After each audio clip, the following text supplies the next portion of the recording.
Okay, so hi. This is the first in a series of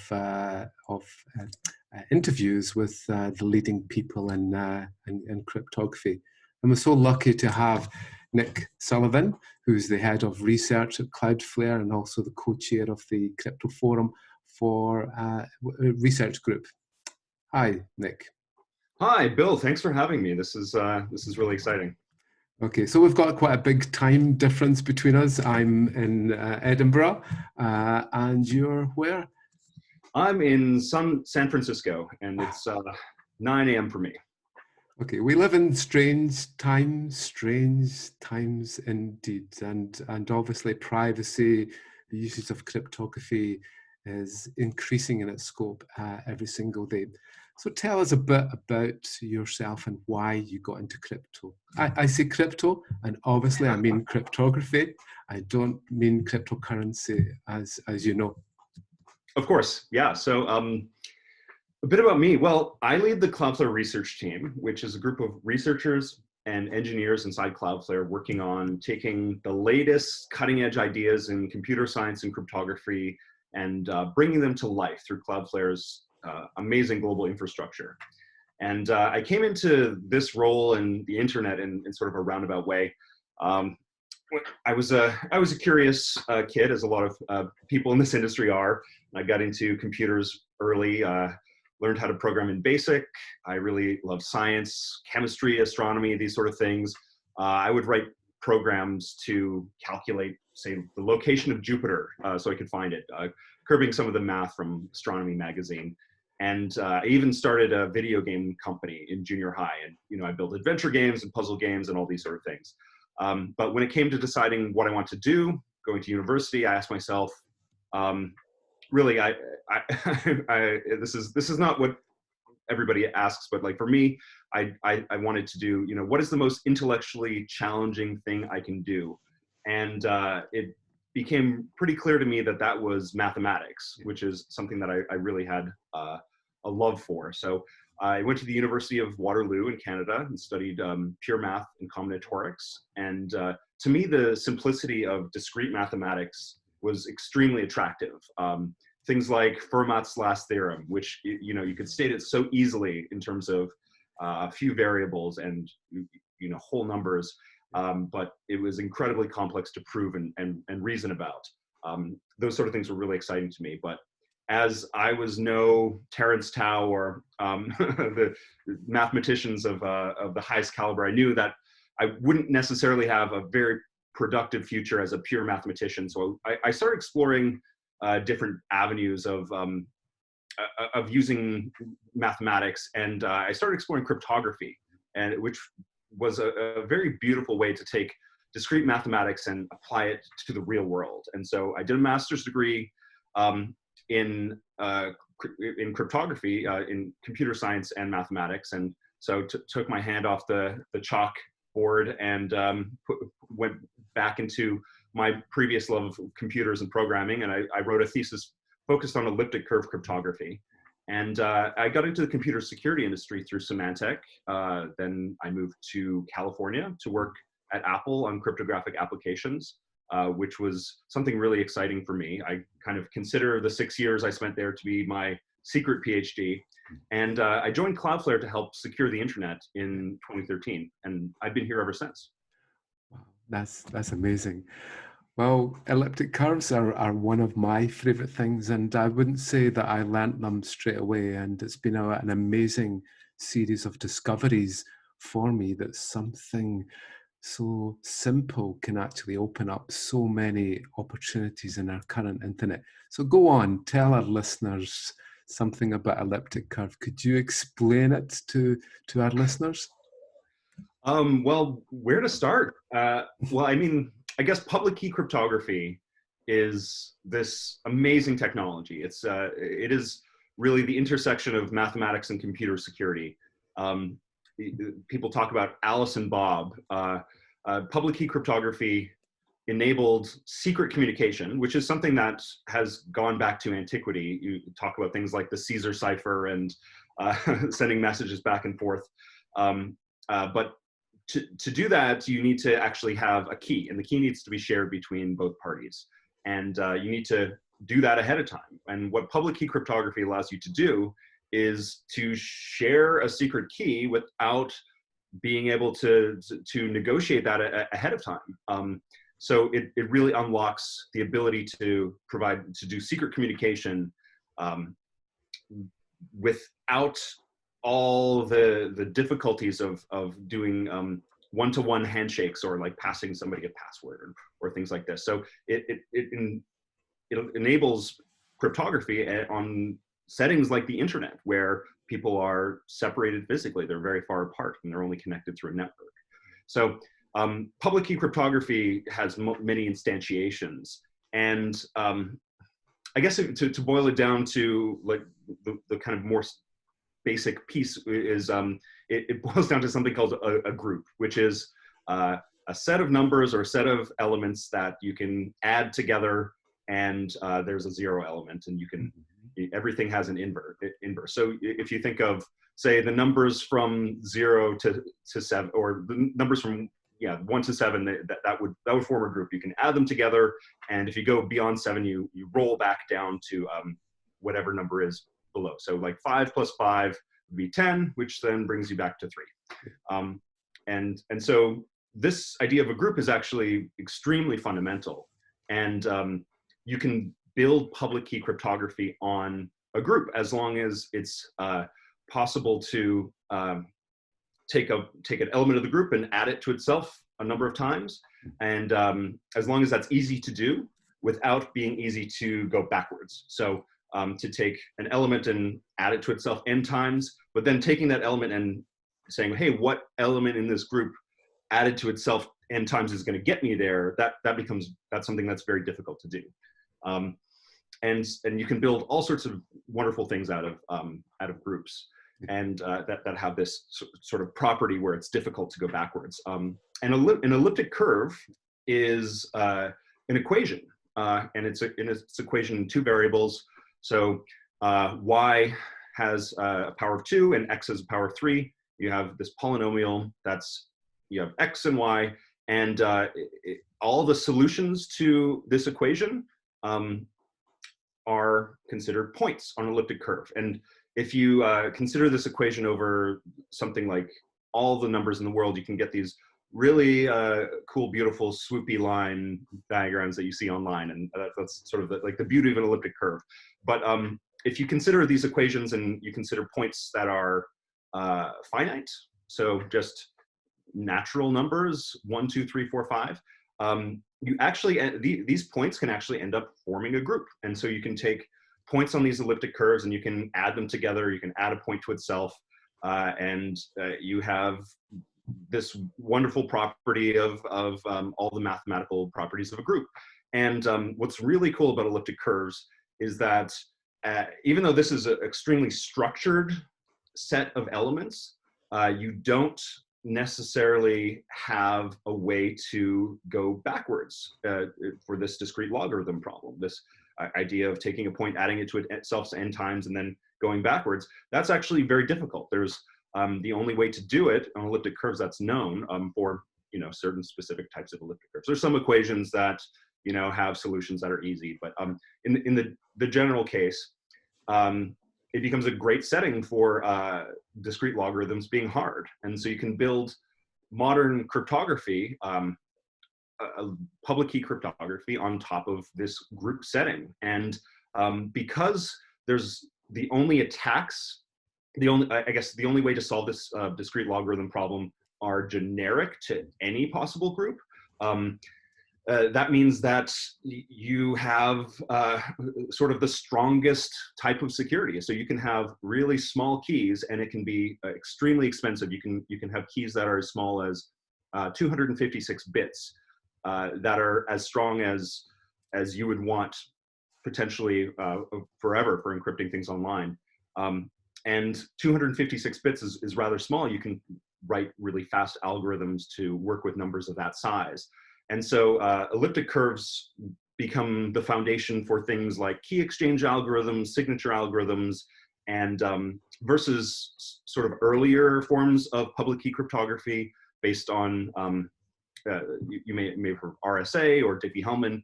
These are based on finite fields, which is, numbers that go up to a certain point and round over. It's sort of based on factoring numbers. Those have some faster ways to solve discrete logarithms. So with elliptic curves, you can have the same level of security with smaller keys. So hopefully that helps explain elliptic curves and kind of why they're relevant.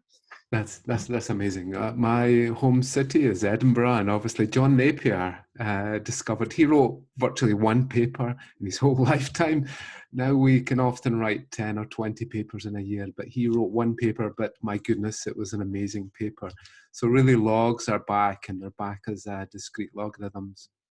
So Cloudflare are a pretty amazing company when it comes to really pushing forward the boundaries of security and performance within the web. So what is it that really motivates Cloudflare to really push those boundaries?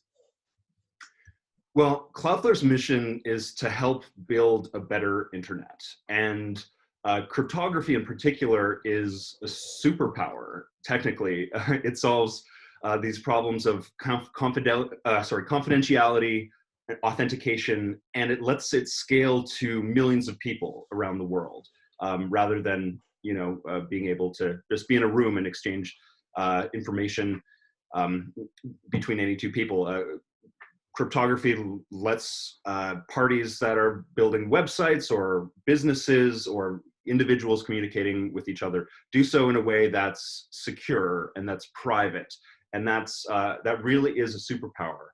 And so Cloudflare is one of the giants of the internet now. There are millions of sites, and really important sites. Your listeners would maybe unknowingly have visited multiple sites that use Cloudflare for protection and acceleration services every day. And so we have a responsibility to safeguard the information that is being transmitted between all of these services online and all of these users. And so pushing the boundaries of cryptography really opens up new possibilities. For example, we are advocating for newer cryptographic protocols. So when you connect to a website, there's this little prefix there that's HTTP or HTTPS.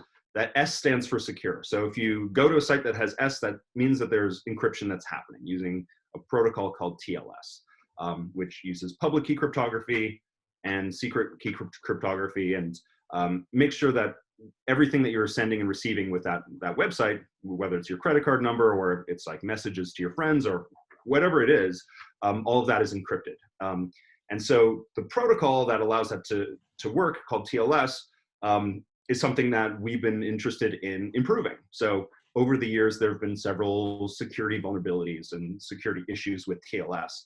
And the latest version is TLS 1.3. So for example, we were pretty closely involved in the development of TLS 1.3. And TLS 1.3 provides two things that are really fundamental to what Cloudflare is about, which is making things faster and making things secure. So it makes things more secure and accelerates the experience that people have online. So we're pushing the boundaries in terms of adopting new protocols, bringing new cryptography into things, such as applications, to provide human usable security. You don't need to be an expert to understand how, the depths of elliptic curve cryptography to take advantage of these things. They're sort of built in by default. And that's really what we're trying to do. And so by advocating for these technologies and helping advance them, puts Cloudflare in a great position to lead and help make the internet more secure for everybody. Yeah. I mean, really, the internet that we have is probably one that existed in the 1980s and the 1990s, and really we're trying to migrate away from that because we need an always-on internet now, we need low latency now, and so on. So you were involved with this concept of zero RTT. Why do you think that's so important for the future of the internet? Yeah, so I mentioned TLS 1.3, the latest version of the protocol that you use to connect to secure websites. one of the reasons why I mentioned that it's faster is that oftentimes to use cryptography, you have to do what's called a handshake. You negotiate secret keys and secret values. So the browser has to send something to the server with a public key and back and forth. And with TLS 1.2, there was what's called 2 round trips. So this negotiation before you can actually start sending content required messages to be sent back and forth from the client to the server twice. And in cases in which the server may be far away, you're limited by the speed of light. So these requests might take hundreds of milliseconds perhaps, and this adds up. And especially when you try to compare it with unencrypted data, where if you're connecting to a website without encryption, you can send a request right away and get a response right away. So adding encryption in a way makes things a little bit slower. And there are studies that show that if it takes time for something to react for humans, it changes behavior. So there are certain things where if you have to wait 5 seconds, you start getting bored. Or if you have to wait 1 second for something, it kind of changes the way you interact with it. There was a study once, I believe by Amazon, that showed that every 100 milliseconds of additional time you have to wait for a connection to load costs 1% of profit. Now, I don't know if I can back that up, but it does seem intuitively right. If you're quietly and patiently waiting for things to load, it changes the way that you interact with something. So with TLS 1.2, you have this potential additional waiting time, and this is a penalty. This is something that's holding sites back from improving encryption. So TLS 1.3 actually brings us down to 1 round trip. So if you're establishing a connection, you have to only send data back and forth once. It speeds this up by a factor of 50%. And so a new and fascinating property of TLS 1.3, a new feature, is what you mentioned, 0 RTT. And RTT is round trip time. And 0 RTT allows you with TLS 1.3 is if you've already talked to a site, you can actually send your request on the very first flight. You don't have to do a full back and forth negotiation. So this is really critical because it brings the performance of encrypted websites exactly to par with those of unencrypted websites. So 0 RTT is something that will really help the adoption of encryption going forward. Although it's a little bit delicate to use with respect to some things like repeating data. It's a little bit finicky, but for the most part, it's a really fantastic technology. That's amazing. So we'll probably have to change all our textbooks from SYNAC, the 3-way handshake, and all these things, and really try to understand how we can create new types of connections that don't need that handshaking anymore. So if there's one thing in the industry that you would fix just now, and there are many problems and we understand those problems, what would be the one thing that you would fix? So in the computer industry, this is a hard question. I mean, there's tactical changes that you could make, there's philosophical changes that you can make, but for the computer industry and the internet industry at all, I would say a stronger focus on security by design is something that is really, really important and something that I would change. So software engineers and software companies really like to build a lot, and they build a lot of things really fast, and they don't necessarily focus on the foundations.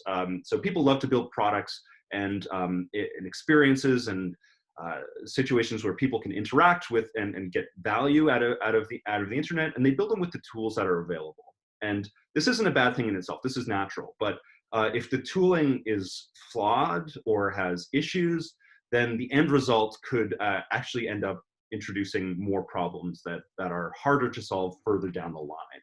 So even going back to, this is somewhat controversial now, but or would have been in the past, but like the C programming language, for example, right? This is something that Unix is built on, and so much of the history of what we use in terms of computing is based on C, but it allows developers really direct access to memory, and it doesn't help clean things up for them. So you can end up with a lot of different bugs and bug categories, and studies have shown that even the best C programmers are going to make these sort of mistakes if there's not automatic tooling to catch them.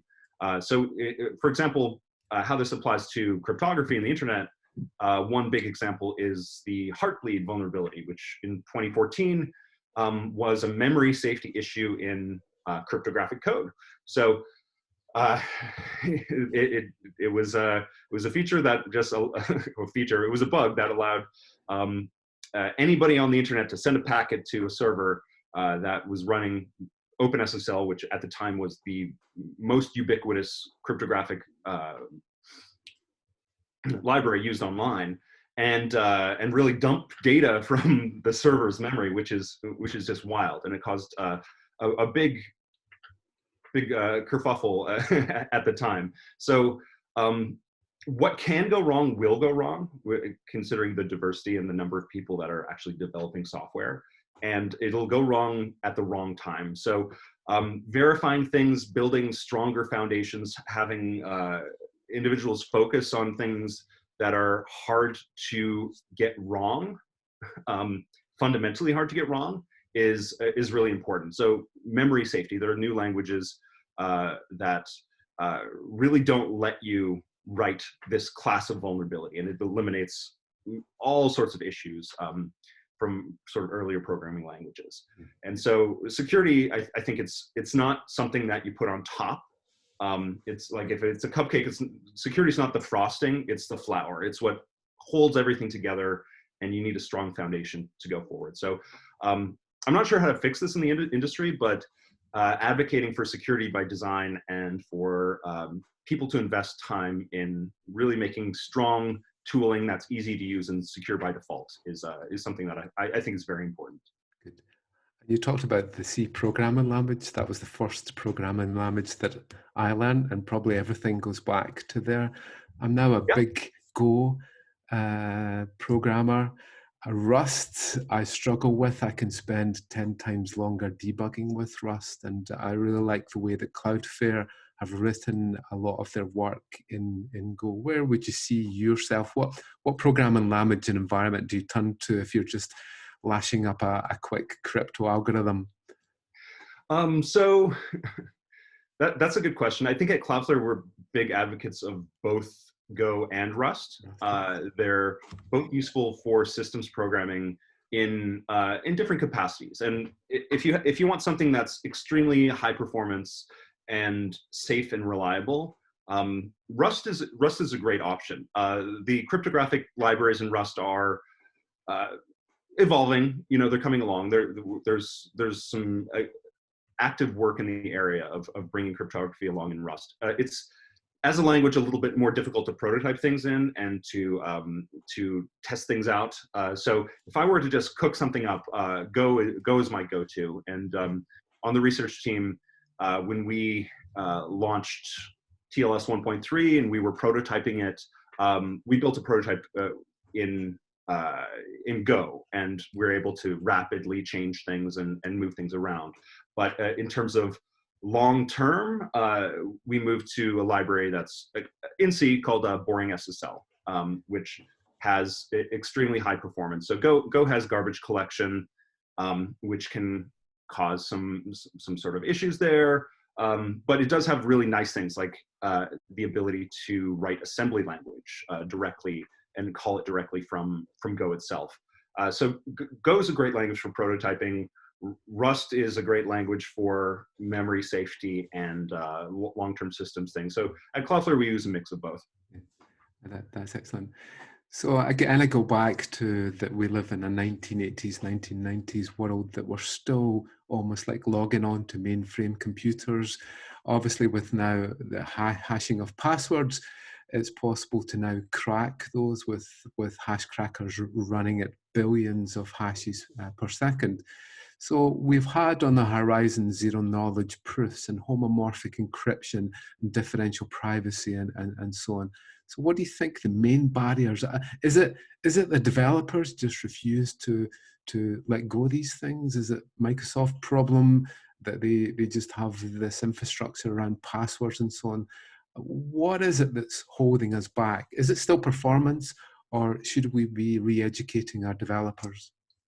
Well, I mean, I think these technologies are cool. They're very cool. But the applications to them are still somewhat esoteric. And it's very, very difficult to change things in computer science or in deployed production systems. You know, advanced technologies, zero knowledge proof, homomorphic encryption, differential privacy, these require a lot of expertise right now to use. They're not things that you can pull out of a box and start using. So encryption, digital signatures, even things like secret sharing and multi-party computation in some ways, the applications are there and they're pretty obvious. For example, right now we're using them in this Zoom call, right? There's encryption connecting everything together. With zero knowledge proofs, it's a little bit harder. Well, first of all, the underlying math is more complex. Which that leads to more bugs. It's younger, so less analysis has been done, less tooling has been done.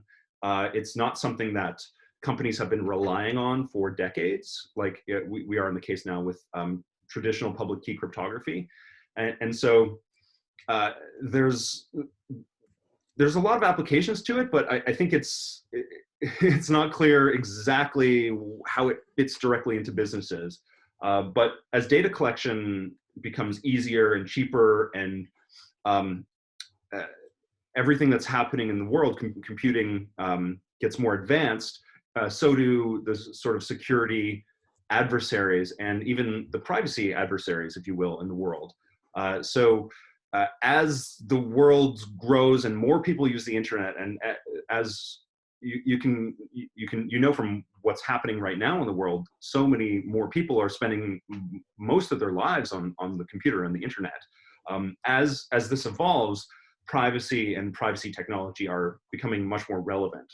And this will start to motivate the maturity of these technologies. So zero knowledge proof has a lot of applications in things like private transactions. Homomorphic encryption is useful for databases and being able to do operations on databases without having without privacy leaks. And these are real use cases. But as for right now, it's sort of cheaper and easier for companies to say, you know, just trust us, right? And back it up with contracts and audit and say, like, we're not going to use homomorphic encryption in this database, but, you know, trust us, we're not going to leak it. And as the accountability level that people demand of their services grow, I think this is something where these technologies will be more strongly motivated. So it's yet to be seen how easy they can be made. I think the math underlying a lot of them is actually really expensive right now. But that was the case for TLS and HTTPS. I mean, we just recently crossed another milestone where 80% of web traffic is encrypted. You know, 8 years ago, this was under 20%.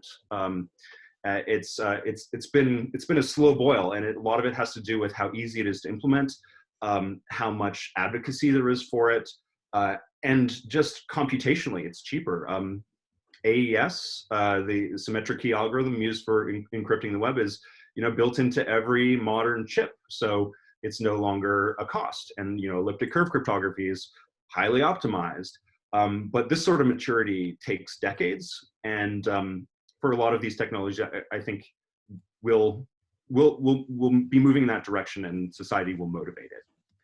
And do you think there's a little bit naivety about what the differences between end-to-end encryption and between tunneled encryption? So you've talked a lot about TLS, and Yeah. really it's almost like an old-fashioned mechanism. It's a machine to machine, and then on the other end, there are so many risks in between the machine and the service and the user. Do you think will ever be able to address, articulate to people what the difference is? And do you think we'll ever be able to do end-to-end encryption because of the challenges within law enforcement and so on? It's a big question I've asked you there. Perhaps if you could just answer the first one about the difference between that end-to-end nature. I think Zoom, with an update, said they were doing end-to-end encryption. If they were, they would have really struggled. But what they were actually doing was really just a TLS tunnel. Yeah, I think the term end-to-end has a very specific meaning to technologists who understand it. They know that this is, person to person, mediated by a third party that doesn't have access to the content. Whereas TLS, for the most part, is a client-server type of connection where it's encrypted between you and who you're talking to, and then if they need to, the server needs to do something with that data, they can do something with it, and then they need to send it somewhere else, they can make a new tunnel and kind of pass things through. This model of tunneled encryption is extremely powerful, especially if you're providing services like caching, or if you're doing prevention of attacks using like a web application firewall or something like this, where you need actually access to that plain text. In the context of messaging, I think this is where we've made quite a lot of progress in society in terms of pushing end-to-end encryption. iMessage, WhatsApp, Signal, these are all different applications that are built with this end-to-end functionality built in to how they're designed. And it does come with a lot of business challenges and actually policy, legal challenges as well. In particular, you think of the ability to report abuse, right? And if somebody's going to be using an end-to-end technology, there's no way to prevent people from committing fraud or presenting, images that are inappropriate, or all these sort of things are typically done in a centralized manner. So I think the industry is working on, how we can, what sort of mechanisms you can do at the endpoints to help enable that. But it's a very difficult and challenging problem to solve. In terms of how people in the world will get to use end-to-end encryption and understand its value, I think there's been some serious progress made there. Commitments from really large companies that their business model are based on learning about what their users do have committed to implementing end-to-end encryption. Facebook has committed to doing so in their Messenger app by default. So I think it's going to be an interesting debate going forward. The challenges of privacy versus other interests with respect to understanding what people are saying and doing online is going to play out very differently in different countries around the world, which will result in an interesting technological landscape. Yeah, and most people understand Bob and Alice, and that they have keys. They understand symmetric key encryption, where we might generate a key or pass it between each other. But you talk about keyless cryptography or keyless TLS, and that is such a strange concept that there are no keys involved. So maybe could you explain what you think is keyless cryptography, keyless TLS? So it may be slightly a misnomer, but keyless TLS or keyless SSL, SSL was the precursor to TLS. This is a technology that we developed at Cloudflare to help solve a very specific problem. And we talked about Heartbleed, and from a system security perspective, the design that web servers make for the web servers take for TLS is really less than ideal from the system security perspective. You're taking your most prized asset, which is the private key for a website certificate, and you're putting it on software that is exposed to the internet. So it really defies these ideas of defense in depth. And so you're just putting it out there in the software. And if the software has vulnerability like Heartbleed, yeah, that actually can end up revealing these keys that are extremely difficult to revoke in a practical fashion. So what keyless is it's not eliminating the key altogether, but it enables you to put the key somewhere else, not in the most dangerous part of the application. It lets you keep it in your own data center.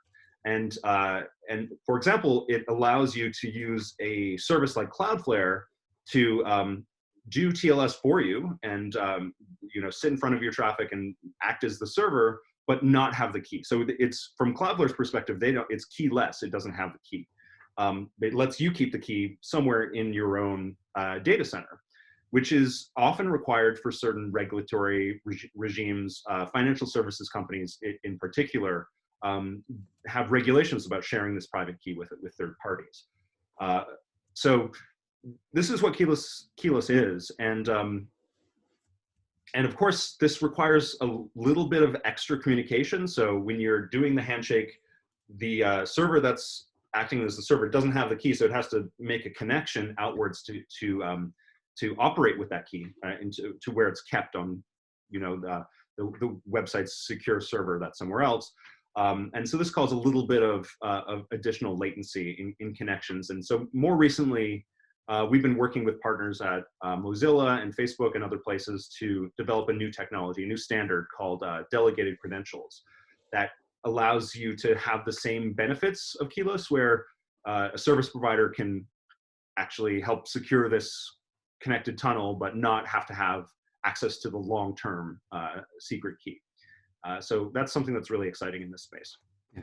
And do you think companies really understand how precious that private key is? I've seen research that says it can be over $100 million for a reasonably sized company just with the breach of a single key within their trust infrastructure. Do you think that really worries the CEO at all?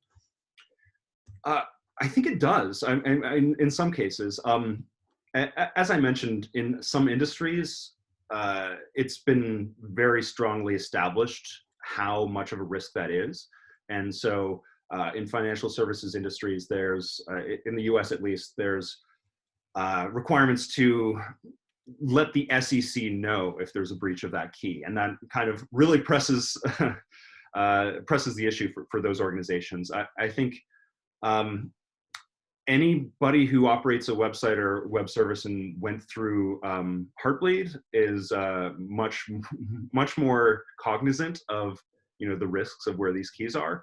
But your average CEO is not really that informed about how TLS works and the importance of these keys.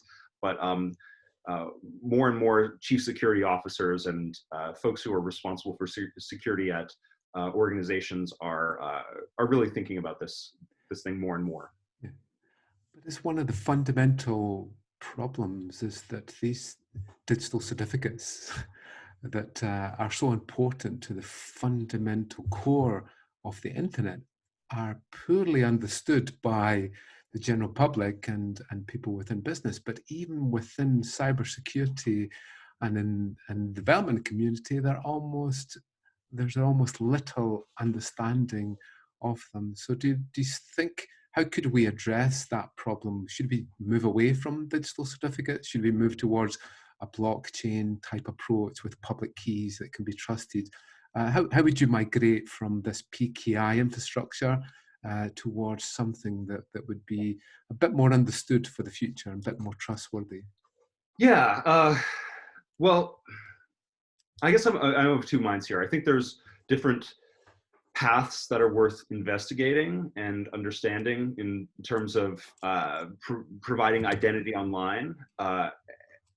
And I think there's a lot of potential research to do, but I wouldn't sell the PKI short. I do say, I agree with you that it's not very well understood outside of certain circles, but it does provide a very nice balance between other mechanisms that you would use online. So things like trust on first use, where you see something and then you try to trust it.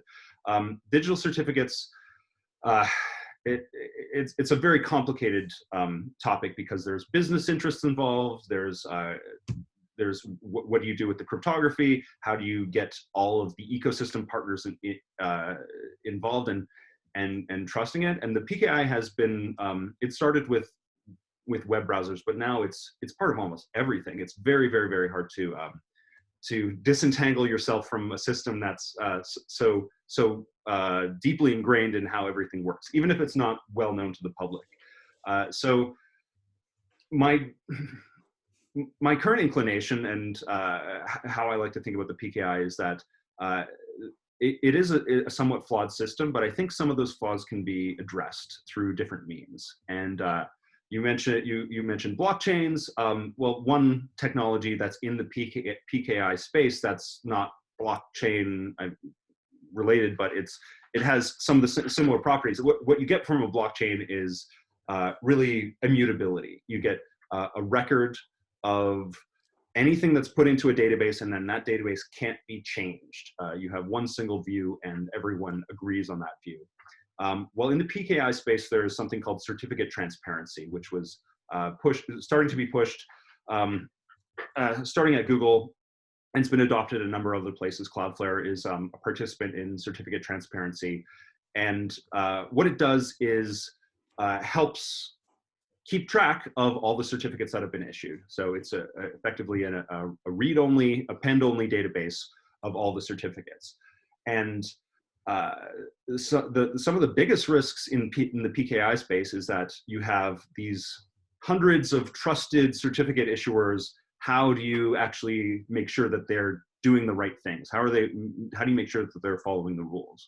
Well, requiring that every certificate issued become something that's public and publicly auditable is a step in that direction. So I'm a little bit skeptical that we can replace the PKI, at least in a lot of the applications that's widely deployed, but I do think we can make it stronger. Yeah. But obviously it's been created for a web infrastructure and around TLS, and our next great explosion of the internet is IoT equipment. Even the power supply for my laptop really needs a digital certificate. So what would be the way that we could actually start to scale up and make sure our devices were trustworthy? Every single device had some sort of signing entity. How would you address that problem? Yeah, I think it's really depends on the use case. The Internet of Things is in some cases not the internet, or not the broader internet, in that it relies on small subnetworks talking together. So your home network is a bunch of your smart toaster and your smart fridge talking to your smart router, and they can build like a private PKI for that, and that's maybe something that people have just been relying upon because it exists and the tooling is there and the software is there. But there's definitely other mechanisms that could come into play. IoT is a complicated space because it's constrained not only in terms of computational power, but in terms of bandwidth and in terms of updatability. I don't have a solution to IoT, and I don't think, there's a number of different solutions out there, proposals. In some respects, having certificates makes sense. Other times having registrations makes sense. It really depends on the application. So I don't really have a solution there. I think it's a challenging and fascinating area though. Yeah. I think if there's one thing that's happened over the last few months, is that it's the realization how dependent we are on the internet now, and it is still quite fragile in its structure, and it could fall. And it's happened. Facebook was taken down by the Myra botnet and so on. And one of the most fragile elements is probably the DNS infrastructure. If that was to fail, then it could collapse like a house of cards. Also, cyber criminals use it to fake their names and so on. So how does DNS Sec address some of these problems? So DNS Sec is an effort that has been going on for a very long time to help secure the DNS by providing digital signatures. So the DNS, as your audience may know, is what's effectively the phone book of the internet. It's the way that a computer is able to translate a host name, like a website's host name, or any like a mail server's host name, google.com, cloudflare.com, something like that, into an internet address, an internet protocol address. So that's typically going to be 4 numbers from 0 to 255. That's IPv4. IPv6 is kind of like a larger number, but this is how you route traffic over the internet. And this system itself has been around for a very long time, wasn't necessarily built with cryptographic security in mind. So DNS packets are sent over the internet with no real encryption, no real authentication. So it becomes a privacy issue as well as a security issue for, say, attackers want to hijack DNS and point you to the wrong website. I think the PKI actually mitigates some of these issues by requiring digital certificates, which are much more difficult to obtain. You have to actually prove that you own a domain to get a certificate. So if someone were to change the DNS record for google.com and point it to their malicious server, and you tried to connect there and do HTTPS, they wouldn't have the right certificate to prove it to you. And if they were able to issue a certificate for that name, then it would go in the certificate transparency log, and someone would see it, and they'd be able to shut it down and do these sort of things. So, in some ways, the DNS not being secure is less of a big deal for web browsing than it could be. Then on the other hand, there are other applications that are not the web that don't have the PKI to fall back on. So what DNS Sec does is provide some authentication in the DNS. So if you have these records, you sign it, and then you talk to your top level domain provider and say, hey, this is my key. Anybody who asks you what my key is, this is my key, and it's all everything's signed with that. So DNS Sec is not very widely deployed. It's sort of growing in deployment. Cloudflare offers DNS Sec automated. You just sort of one click and you get it. But it's lower down in the internet stack than the web, so it's a little bit more complicated to get right. And if you get DNS Sec wrong, then your website goes offline. So it is somewhat of a risky thing to do.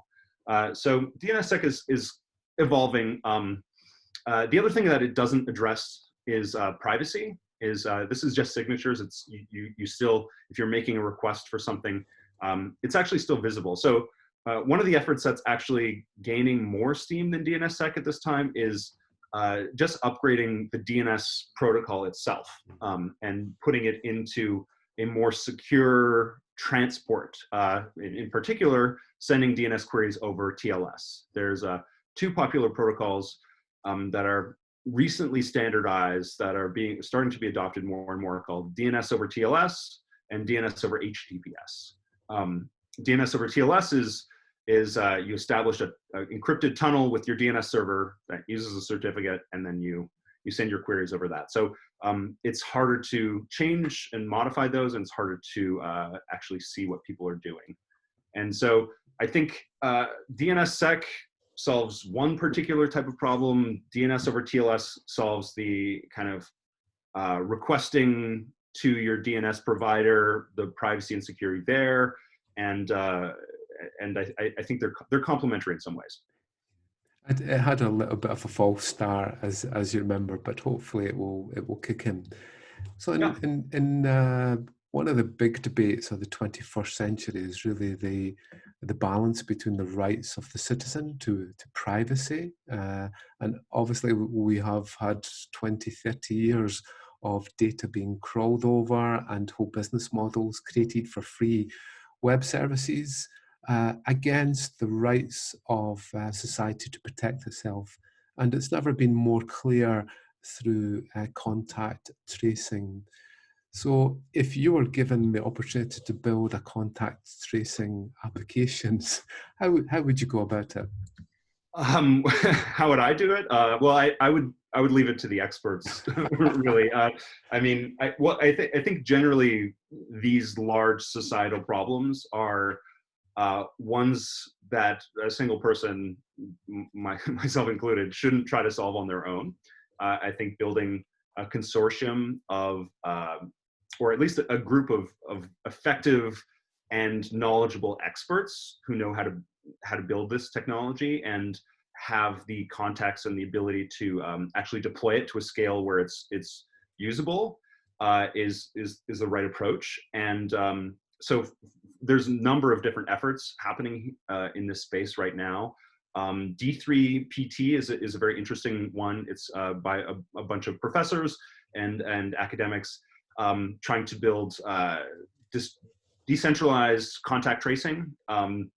After they published their proposed protocol, the platform providers for mobile phones, specifically Apple and Google with Android, announced a very similar effort to be able to do contact tracing. And just to I guess step back and set the stage here, it's really this is a challenging question because in order to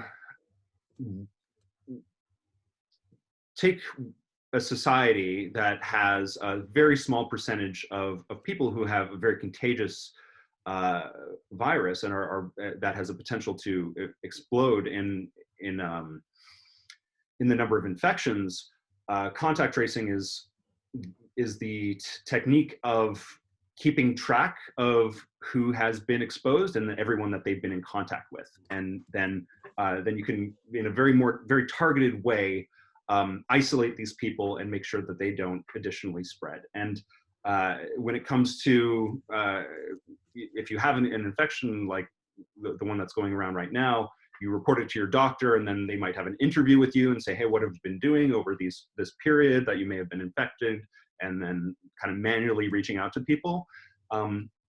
That's an effective way to help reduce the spread. But to do so on a global scale in like very large populated countries, it's that requires a lot of person power, a lot of communication and calls. So there's ideas for being able to do that automatically. So with phones, they have this technology called Bluetooth Low Energy. They can like advertise beacons and communicate with each other without necessarily connecting to the internet. And all of these proposals to do contact tracing are tied to this idea of everyone who has a phone is advertising a set of IDs to everyone around them. And then everyone kind of keeps track of what other phones they've seen around them. And then at the time that someone is discovered to have been infected, you go back in time to the period in which you may have been infectious and not known it, and take those IDs, which are sort of randomly generated, and then make them public so that anyone who has their own database of who they've been in contact with can like look in that database and say, oh, okay, that person is potentially was near me at a time in which they're infected, so maybe I should get checked. And it kind of works on this voluntary opt-in basis. But as you said, this is potentially very risky from a privacy perspective. It's revealing everything like your IDs to just anybody or to the public is it really kind of reveals what you're doing, where you've been, and all like from a day-to-day basis. If someone can figure out where you are, then you lose a lot of your privacy. So these efforts have been attempting to try to minimize the cost or the privacy risk of leaking these things in various different ways. And it turns out it is a very difficult problem because geolocation it's the type of data that is incredibly difficult to anonymize. So these proposals try to eliminate anything personally identifiable, your IP address, your location, and just really rely on this kind of peer-to-peer type of situation. Yeah, if I were to try to solve this problem on my own, it would be I wouldn't have gotten as far as these proposals, and I do think that as much as these proposals try to solve the trade-offs, there are still some really big challenges, especially as when it comes to abuse and assuming that individuals are honest with participating in the system, and when it comes to using something like Google and Apple's systems, then you might have to trust, you know, an international company that is one of which has built their business model on understanding what users do. One thing I love about this industry is that all of the things that happened in the 1980s, maybe 20, 30, 40 years ago, are actually coming true now and being used more. And a lot of the fundamentals were really created by some amazing people, not by big companies. Things like Whitfield Diffie's work, Ron Rivest, and so on, all becoming magically alive now. And it's almost like they were just waiting there for us to pick off. But one area that is really struggling is in digital signatures.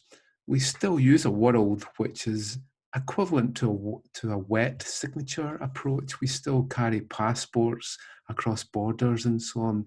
And we haven't really crossed into a properly digital signing world. And before we get there, we really can't have that full crypto maths layer. We're almost like still on the Ethernet layer.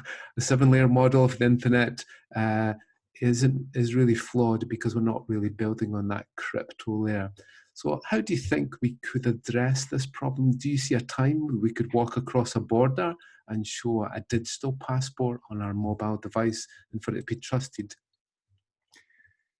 Yeah, that's that's a really interesting, challenging problem. I think there are some countries in the world who have started moving to digital passports in one way or another.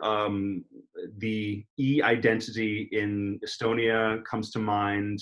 Taiwan has done sort of some things in this direction, but I think there's definitely some challenging privacy aspects of this as well as technical aspects. I mean, the e-passports that were created 10 years ago or so, there have been some papers and studies that looked at the keys on these digital devices and found that, hey, there was a flaw in the random number generator. So, you know, some of these are actually fully predictable. And then your private key is something that someone could spoof.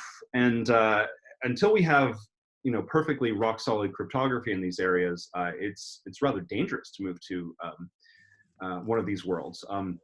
Another thing is, well, tracking people across borders. Oftentimes, you know, there's just a stamp in a passport and you kind of pass right through.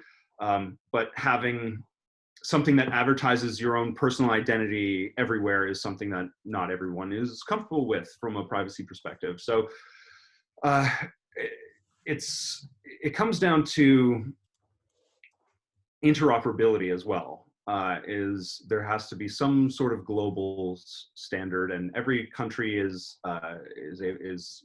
its own solutions right now. So I think it's about coming together and really making sure that the systems that are built have the appropriate controls in case things go wrong. Because when you're talking about digital identity, identity theft is a real problem, a real issue, and something that it's difficult to recover from using the systems we currently have. So having something like your passport be in one of these systems is something we should be very careful in doing. So I don't really have a path forward to how we can get to this digital world, but I do see that there's a lot of challenges. Yeah. So we've really built a world around public key encryption and with discrete logs for key exchange and for signatures. But there is a warning on the horizon, and that warning is quantum computers. So we must possibly or definitely move away from our elliptic curve methods, our RSA, our discrete log methods.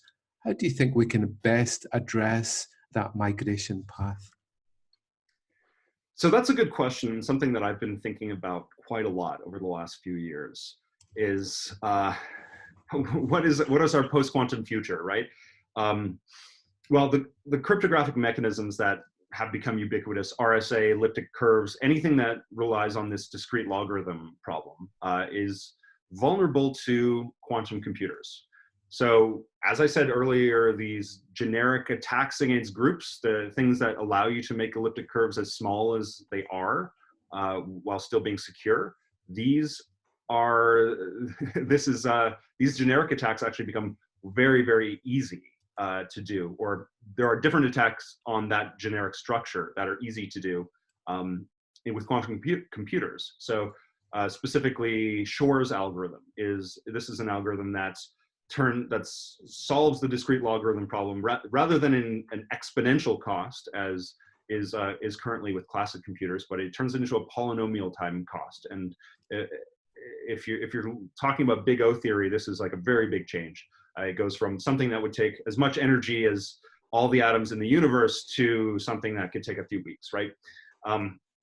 But actually executing Shor's algorithm, I mean, it's been written down for a while, but this requires big quantum computers, which are fascinating. It's a fascinating field, but it's really nascent, like actually building a quantum computer that has enough quantum bits to be able to execute an algorithm as large as, you know, Shor's algorithm on a 256-bit key.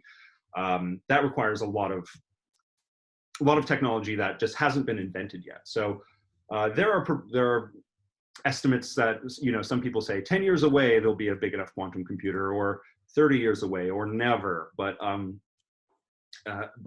once something like this exists, all of the public key cryptography that's embedded in everything from these digital IDs that we were talking about to TLS to end-to-end encryption in chats, they all rely on RSA and elliptic curves. These are things that are vulnerable to this type of attack. And so it's really dangerous, not only in a forward-looking sense, meaning that once there is a quantum computer, then all of these things can be broken, but in the sense that all of our current communications, if they've been recorded and captured and stored in the encrypted form, someone could go back with a quantum computer and decrypt them, which is it's really a difficult thing to fathom for people who are really relying on encryption to be something that lasts forever in their own current mental models. So thinking that 10 years from now, everything that you've said in iMessage could be, you know, made public is maybe would be really surprising for a lot of people, and especially since, you know, things change over time. So luckily, there are algorithms, cryptographic mechanisms that do not rely on this discrete logarithm problem being hard or being solvable. They're not discrete logarithm-based algorithms. They're based on things like coding theory, lattices. There's multivariate cryptography. There's things based on hashes. There's a more newfangled elliptic curve related technology called isogeny-based cryptography, which is new.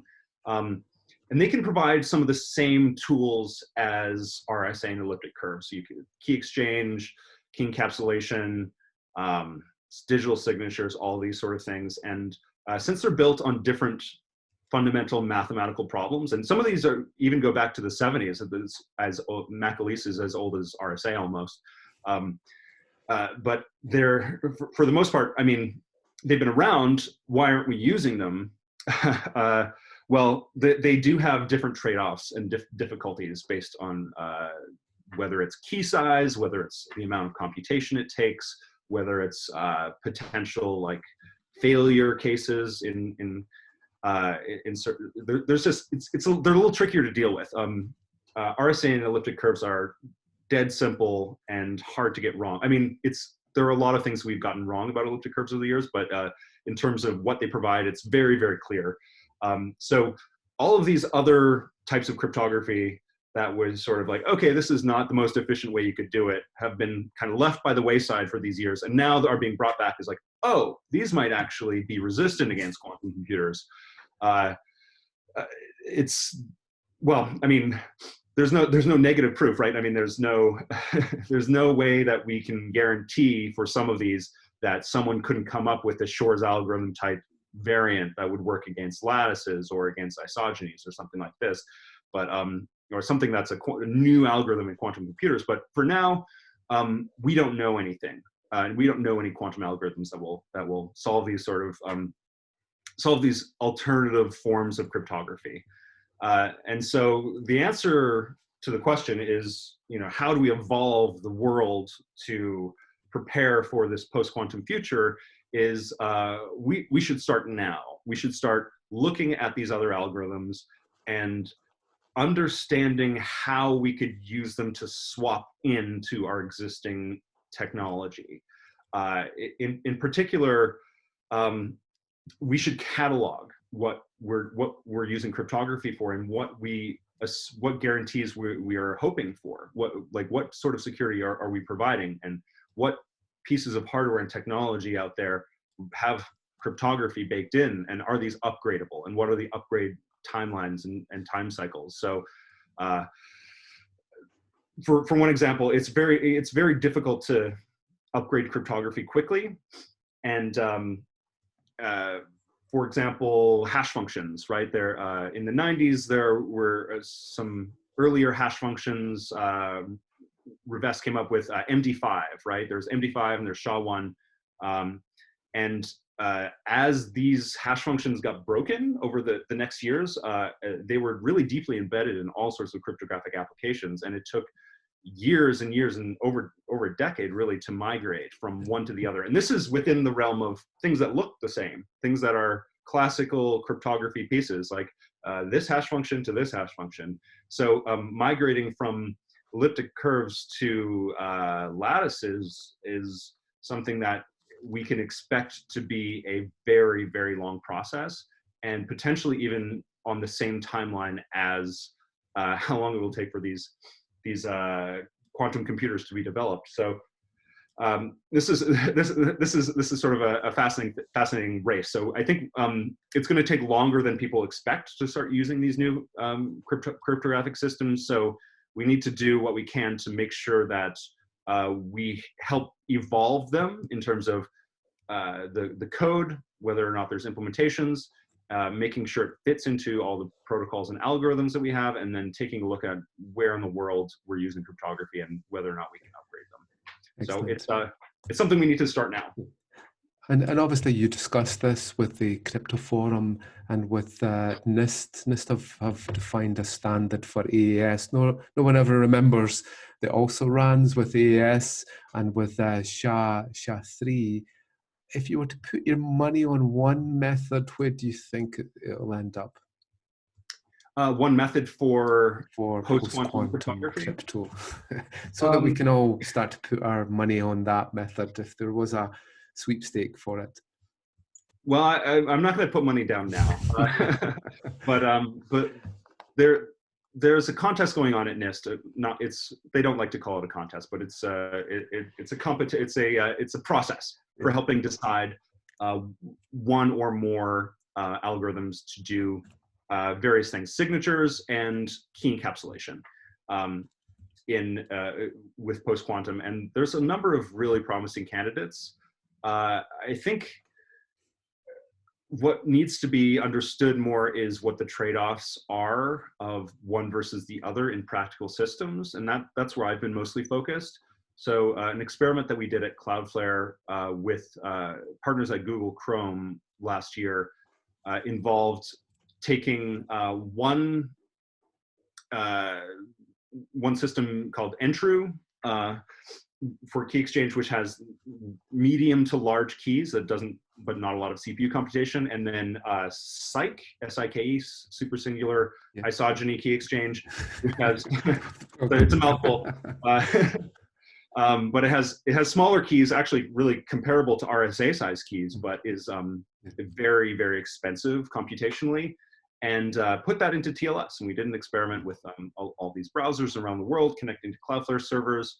And generally, we found that the larger key with the lower CPU was more performant online, especially because of the CPU cost of the isogeny based cryptography thing. So the downside of the large keys is that some of the network properties are worse. You're sending larger packets over the internet that might actually have to be fragmented in different ways, and this can cause certain problems that result in slower connections. But I think there's a lot more investigation that needs to happen.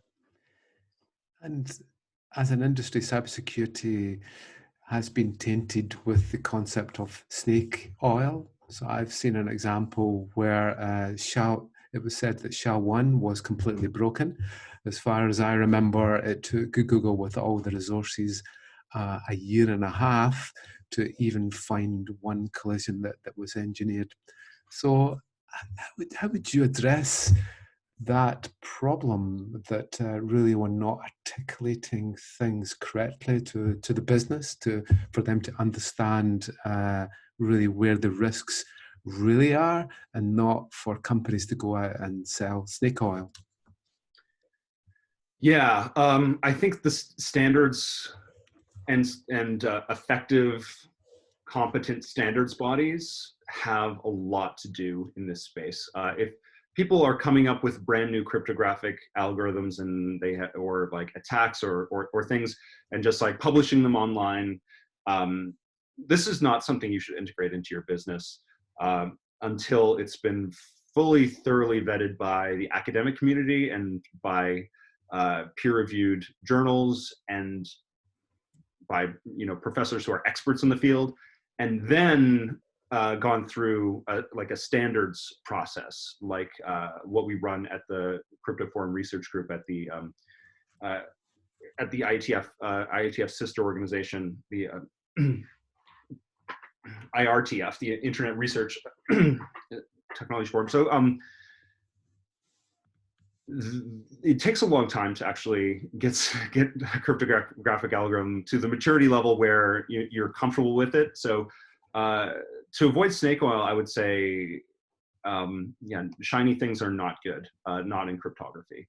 Shiny things are things that you should be avoided. But something that's gone through various rounds of vetting through experts of various ilks, from academia to industry and whatnot, and get a nice rubber stamp, are things that should be worth investigating.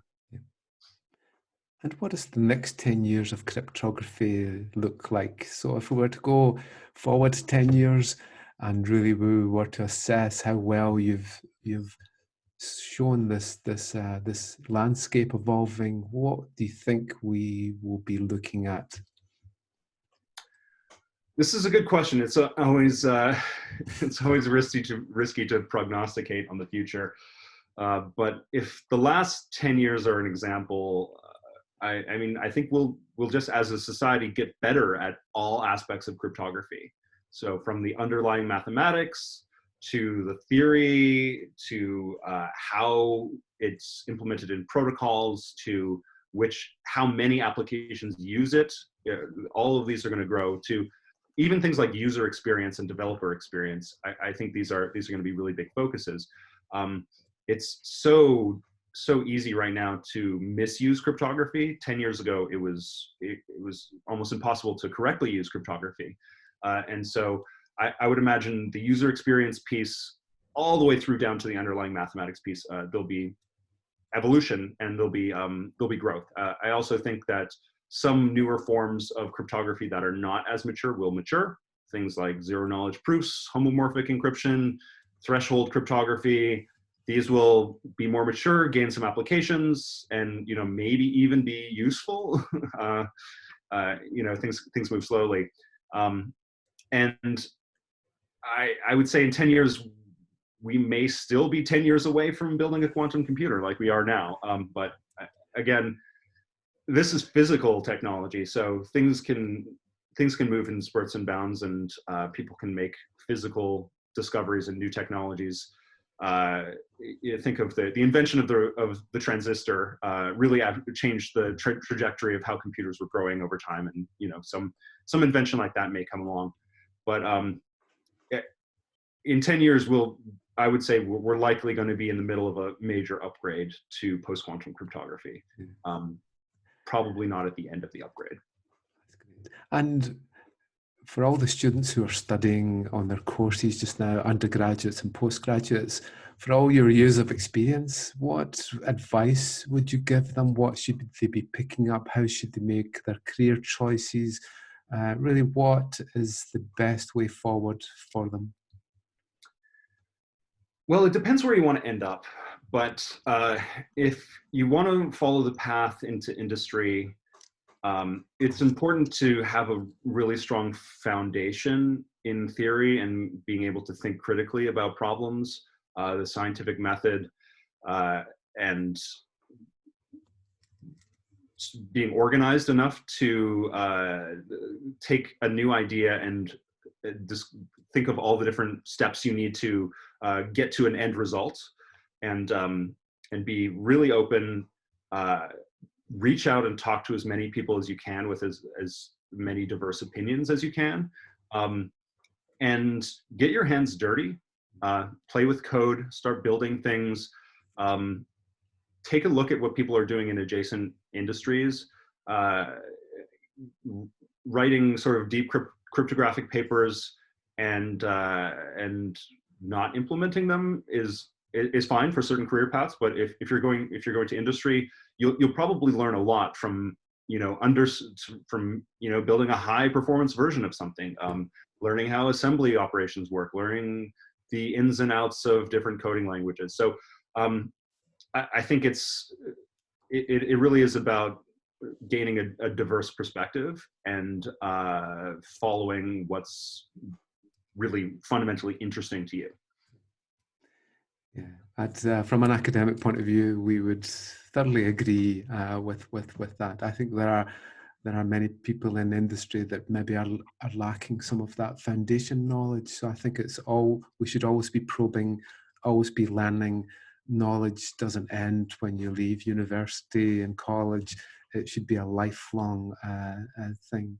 So I've asked you lots of questions. Is there any questions that really I haven't asked you that is burning at the current time? You don't have to, it's like an interview question. You don't have to have a question at the end, but is there some insights that you can really give our listeners, some big questions, some big query that you're working on just now? Yeah, I think it's a very fascinating time in the industry. Cryptography is something that people are aware of now, and it's top line news. It's something that folks who might not even be that technologically literate know about. So I would say this is just a really fascinating time to get into this field. And there are so many interesting projects going on, and it's really the barrier to entry for helping is lower than people think. So especially with things like protocols and the IETF and standards like TLS, these are open to everybody. These are volunteer organizations. You don't have to pay a fee to be a part of it. There are mailing lists to sign up for, and there are really new ideas that are going to change the way that the internet works that are being developed right now and could use people's help. So this is really a call to arms to help build the future of the internet, and we need everybody's help to do so. That's amazing. Well, we hope to see you sometime soon in Edinburgh, and hopefully you can link up with all the great companies that we have here.